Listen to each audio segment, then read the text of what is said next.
سورہ اخلاص بہت فضیلت والی صورت ہے، اس کے بہت سے فوائد ہیں۔ جو کوئی سورہ اخلاص کو ایک مرتبہ پڑھ لیتا ہے اللہ اس سے بے حد خوش ہو جاتا ہے۔ سورہ اخلاص کو ہر نماز کے بعد پڑھنے سے آپ کی زندگی خوشحال ہو جائے گی۔ اگر آپ شیطان کے شر سے حفاظت چاہتے ہیں تو سورہ اخلاص کو فجر کی نماز کے بعد 10 مرتبہ ضرور پڑھ لیں، وہ سارا دن شیطان کے شر سے محفوظ رہیں گے۔ سورہ اخلاص بہت برکت والی صورت ہے۔ جنت میں داخلہ چاہتے ہیں تو دائیں کروٹ لیٹ کر 100 مرتبہ سورہ اخلاص پڑھ لیں۔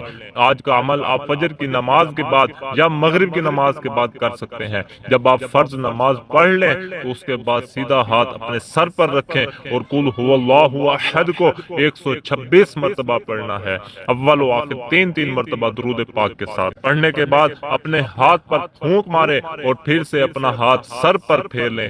اللہ پاک آپ کو اتنا رزق دے گا، اتنا رزق دے گا کہ آپ سے سنبھالنا مشکل ہو جائے گا۔ قرآن مجید کے ہر حرف میں ثواب و تاثیر، شفا و برکات ہیں۔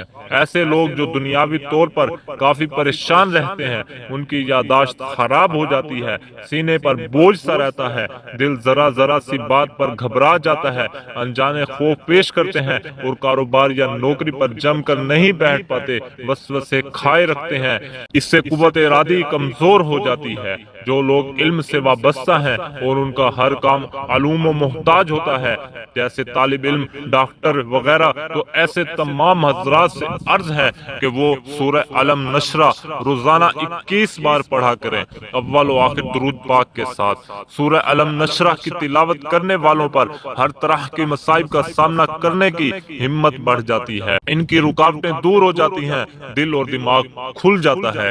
دل کے مریضوں کو، دل پر اور ڈپریشن و وہموں میں رہنے والوں کو سر پر ہاتھ رکھ کر روزانہ 11 بار یہ سورہ مبارکہ پڑھنی چاہیے۔